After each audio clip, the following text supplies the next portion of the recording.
All right, good evening. Kim Baker here with the Victim Survivor Conqueror Ministry.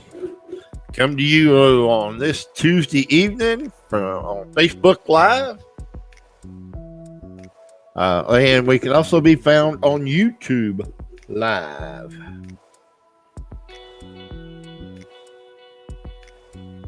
Okay.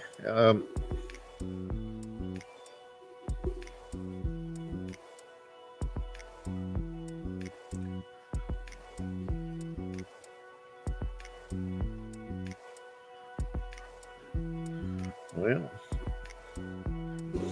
sorry, having a little issue with my phone here.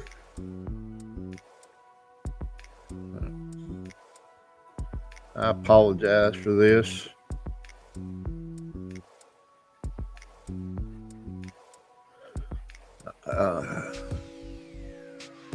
If you will, please just bear with me.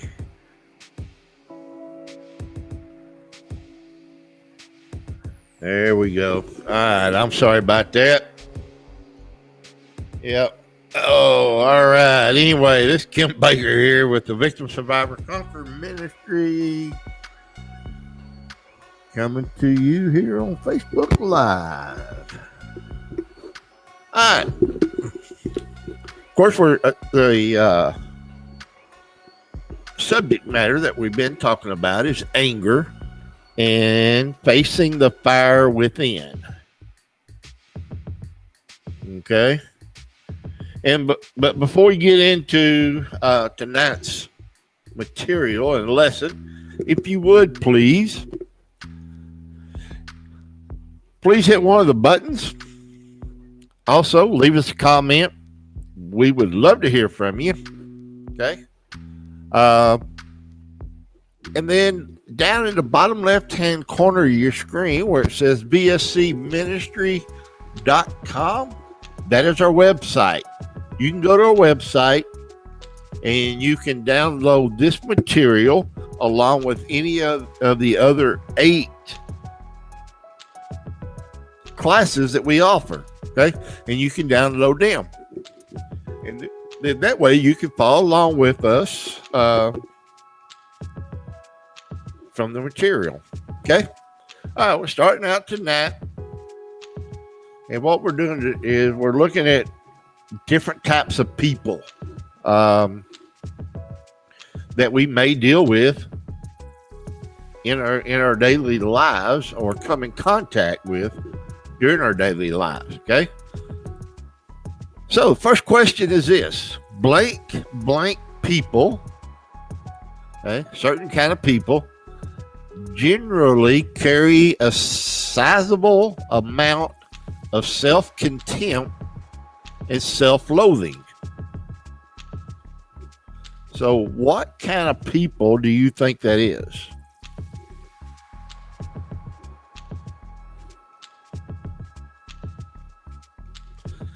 They're called self-injurious. Okay? And when we think about people that are self-injurious, what do you think of? What comes to mind to you? Okay. To me, if someone was to say, well, you know, there are self-injurious people in this world, the first thing that would come to my mind would be a cutter, somebody that cuts themselves because of the things that they've experienced in their life. Okay. But what we have to understand is this: there's a lot of ways that we injure ourselves, and it has nothing to do with cutting. Okay? What about when we put ourselves down? Okay. You know, probably everybody's gone through a phase, at least a phase, of where, you know, I don't think I'm as smart as most people. So you start putting yourself down. You start Um,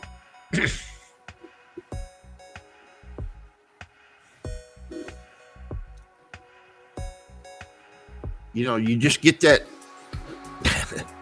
kind of hard to say sometimes or imagine it, but we start putting ourselves down, don't we?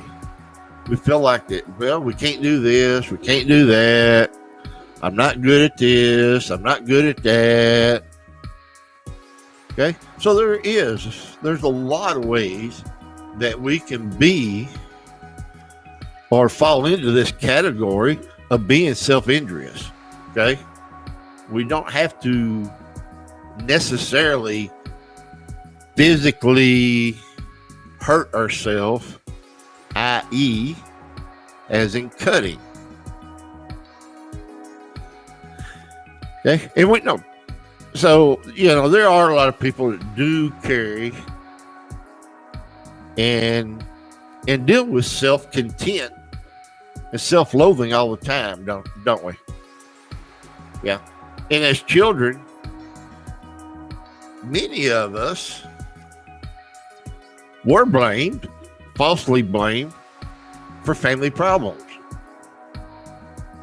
Okay? And then a lot of us was assigned the role of family scapegoat or, scapegoat. Well, it's your fault. Okay? And which of the children usually get that? It's the youngest. Yeah, you're the last one home. Okay, you're the last one to leave the nest, and a lot of times that happens. Okay, we know the oldest feels like probably growing up that they are left out. Once other siblings come along. Okay? And then what? The middle one? The middle one has this complex of, hey, well, my parents, they've done more for my oldest sibling. And then it's like, well, he or she's the baby of the family, so they get anything they want. So there's a lot of us. There's a lot of us that feel this way about ourselves. And it really doesn't matter where in the lineage that we come from. And so people that do carry a lot of contempt and stuff, baggage around, what do? We look and these lies that has been spoken to us, we've heard those lies for so long that what? We start assuming blame ourselves. We start blaming ourselves for things that might go wrong. Well, I guess it's my fault. I'm the black sheep of the family. I'm the scapegoat. I'm the one causing all the trouble. Everybody probably be better off without me. And when we get to that point, what are some things that happen to us? Yeah, anger. Anger starts building up, don't it? When you feel like that you're the one for blame for so long, you get angry about it. And then what do? Take it out on others, don't we? Yeah, we do. All right. Blank type of people haven't the strength or don't have the strength of character to express their anger towards the people causing their anger. Okay. And that is self-protectors. Okay. Yeah. And this is something that I believe wholeheartedly that has affected many of marriages and relationships.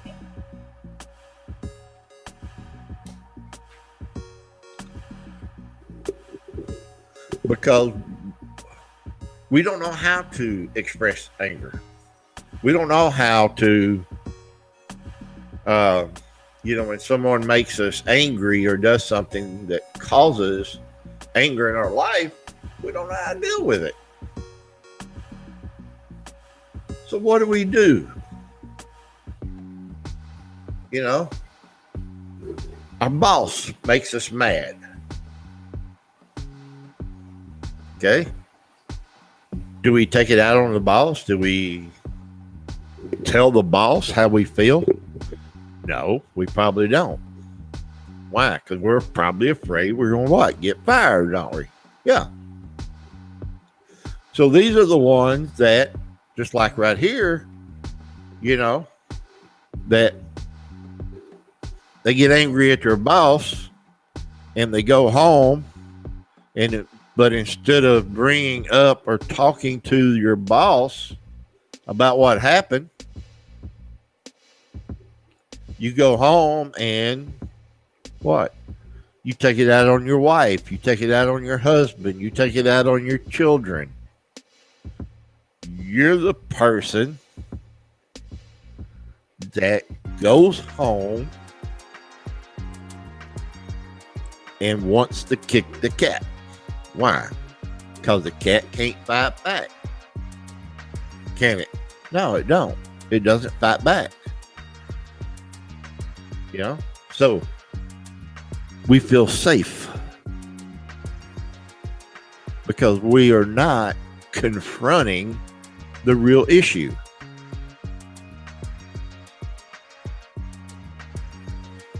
Okay? And yes, they self-protectors, we are very guilty. If you are a self-protector, if you've been a self-protector, this is what you have done. You have expressed your anger in detrimental or subversive ways. Okay. All right. Moving on. Oh boy. This one right here. This is getting into what that I kind of like talking about this at times. Is it a sin for me to be angry? And I sure would love to see some comments, but that's okay. Is it a sin for me to be angry? All right, let's look at this. No.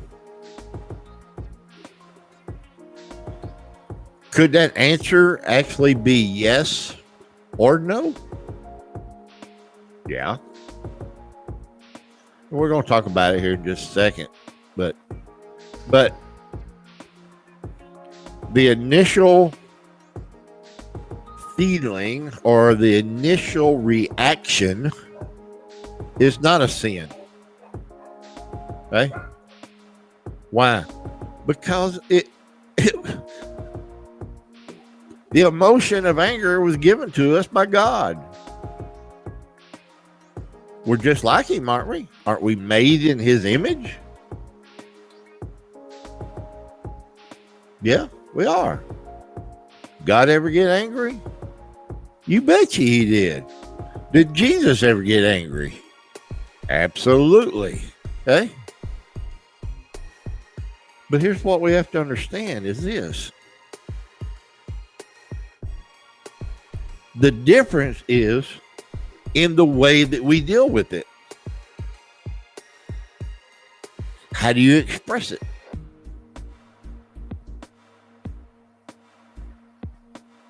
Okay?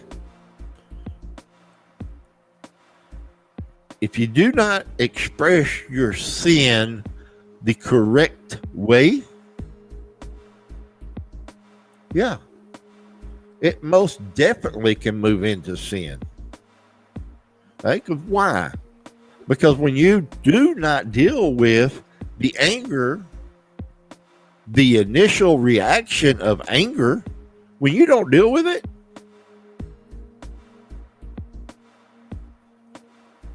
then what happens? What happens to the inside of you? Yeah. Here comes resentment. Resentment comes and resides right there with you.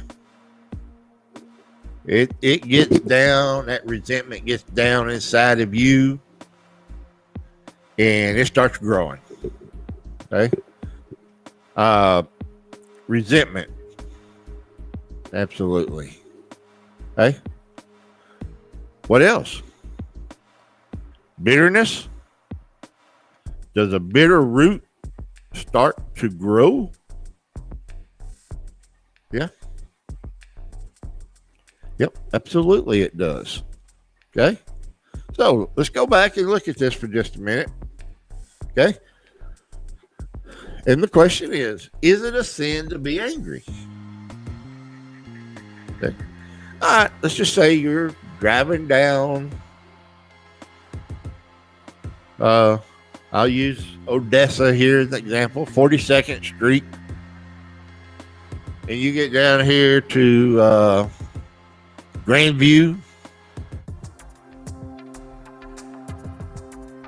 You got a green light.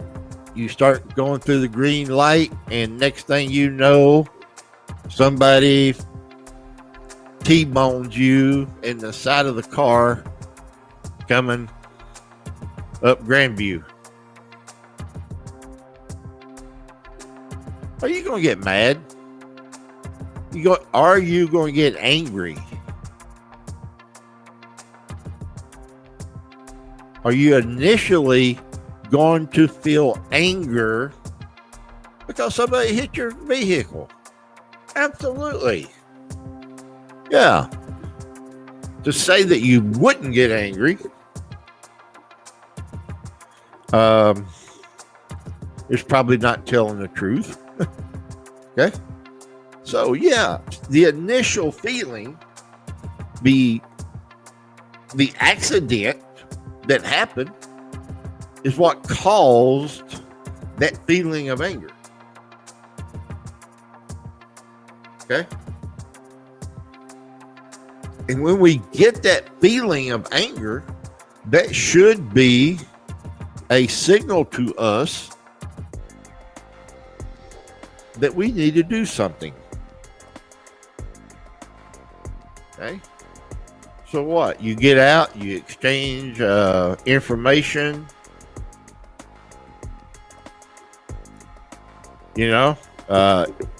Cop responds. He writes a report. You go get a report. Get it to your insurance agency. Get it to your insurance agent. Why? To take care of your vehicle. Okay? Now, same scenario. Driving down 42nd Street.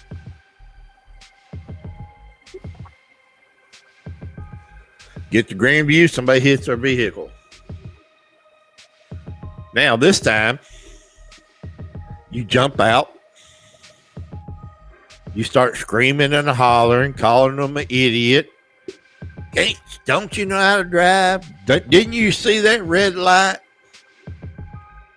Maybe you get into a physical altercation because of that wreck.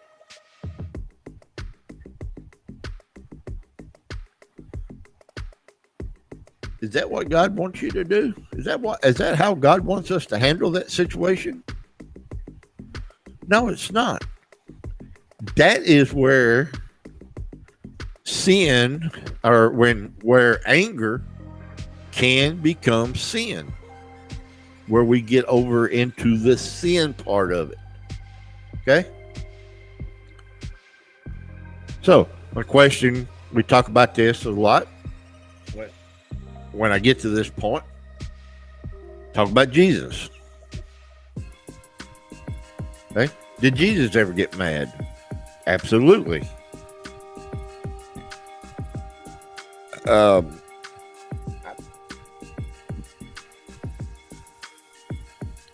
There's a point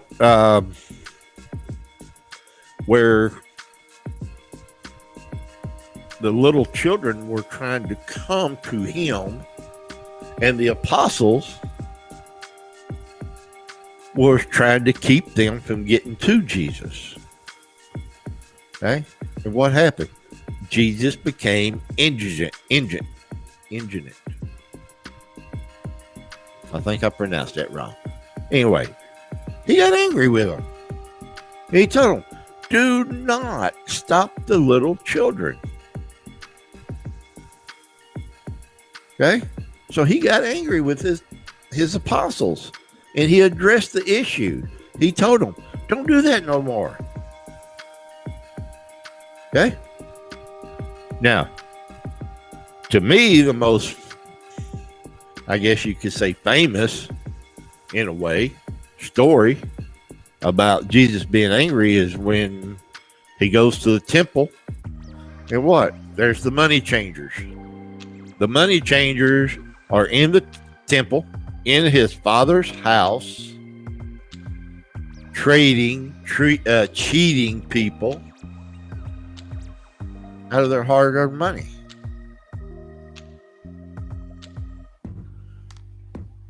Okay? Did Jesus start yelling and screaming and cussing them? No. What did he do? He went out and sat underneath. He went and sat on a juniper tree and braided a whip. Okay? I've never braided a whip personally, but I don't think I could braid a whip in a couple minutes. Yeah, it took him a little while to do that, didn't it? Yeah. Yes, it took him a while to braid that whip. Then he goes back into the temple, turns the tables over, and runs them out of his father's house. Okay. So, did he have the initial feeling? Was the initial feeling of anger there? Absolutely, it was there. Okay. Did he cross over to sin? Absolutely not. So, here's the deal. If something happens or takes place in our life and causes us to feel angry, okay. What that's telling us is that something has taken place and we need to deal with the issue.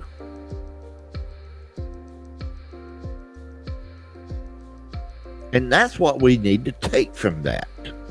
Okay? All right, moving on.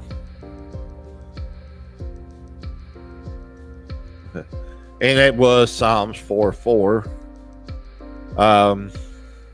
Well, here, Psalms 4:4. My question was, what does Psalm 4:4 say about anger and sin? In your anger, do not sin. Okay? So, did God know we're going to get angry? Absolutely. Why? Because he says, in your anger. He doesn't say, You are not allowed to ever get angry. No, that's not what it says. But look what it does say, the last part of it. Okay? It's all right for you to get angry or get mad because someone hit your car. Maybe they totaled it out, but they ran that red light. They hit your car. It's all right to be angry. In your anger, you're going to be in anger. Okay? But what God tells us is, and here's what we don't need to, that we don't do. We don't take the first three words, in your anger. Oh, God said I can be angry, so I'm going to get angry. No. In your anger, do not sin. Okay?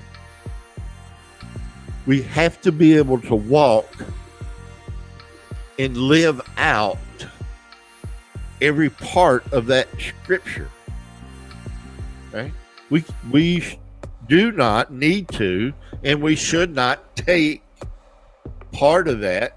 Oh, God said it's hard to be angry, so I'm going to get angry. I'm going to get mad at this guy. No. Okay? Be angry, but do not sin. And again, as in Psalms chapter 4, verse 4. Okay? How can I keep from feeling guilty when I'm angry? Right? And again, just like I said a while ago, okay? What we need to understand is this.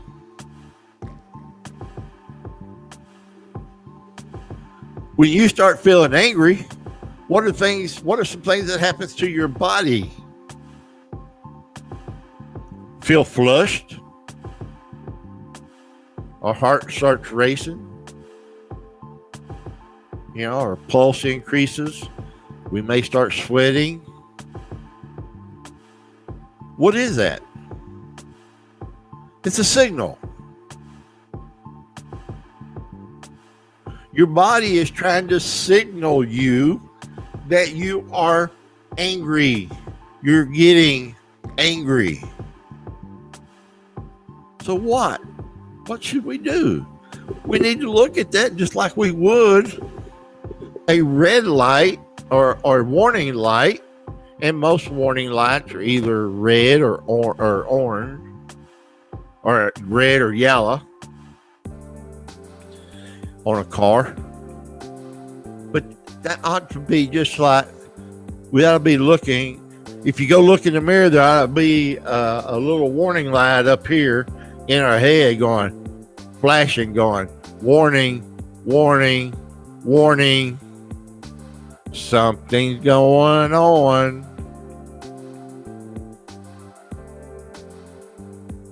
Why?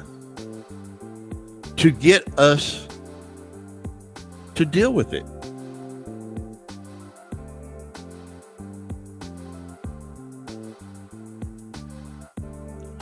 Because if we get that angry that a warning light is going off in our head, we're upset enough that it's going to affect us and probably affect us the rest of the day, maybe. Could affect us the rest of the week.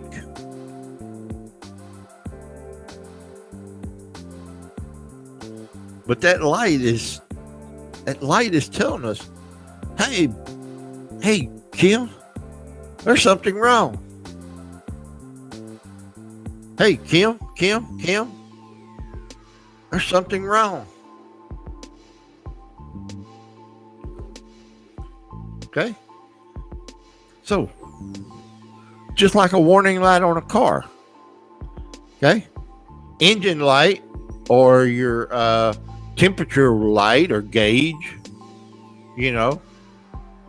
will stick with the light. Most days now, temperature gauges are digital, or they're numeric instead of flashing warning light. But what's the purpose? There's got to be a purpose to the light, right? Yeah. What?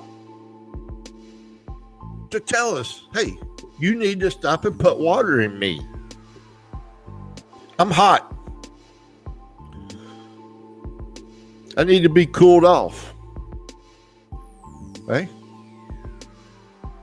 Same thing with us. When that warning light inside of us starts going off,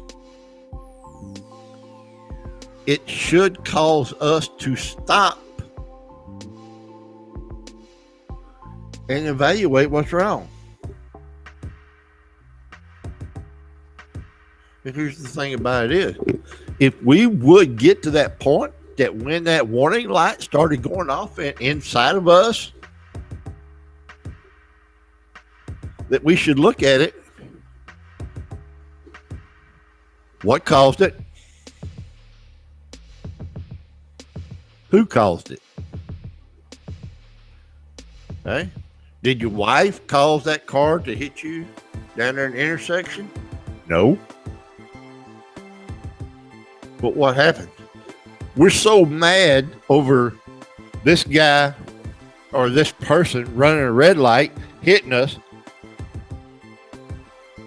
that it affects our whole day.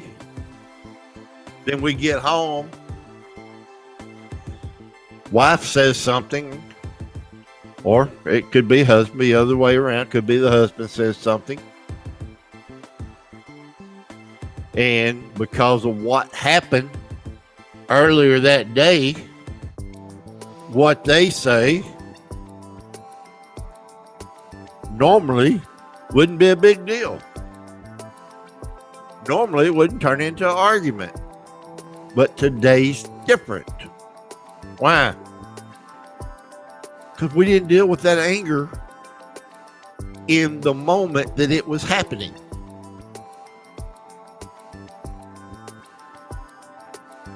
So what do? We take out what happened that morning, that evening, with our wife or with our husband. We're ready to fight. We're ready to argue. My warning light's been going off all day. I've been seeing that warning light blinking on and off all day. Okay? You better not say something that you shouldn't say. Okay? All right. We're going to stop right here at, can people be angry even when they don't look or sound angry? Okay? We'll pick up right here next week. Okay? Remember, if you would, please hit one of the buttons. Facebook, more people that respond to our videos, the more they allow to see them. Kind of silly that way. Okay, leave us a comment. We'd love to hear from you. What you thought? Anything we could do different to make this better? Also, down in the bottom left-hand corner of your screen, there says vscministry.com. That is our website. You can go to our website and you can download this material or any of the other 8 classes that we do, and you can follow along with us. Okay? All right. Well, again, we're going to stop right there. So we thank you very much for tuning in tonight, and we hope that you got something out of it. And we just want to tell you God bless and have a great rest of your week.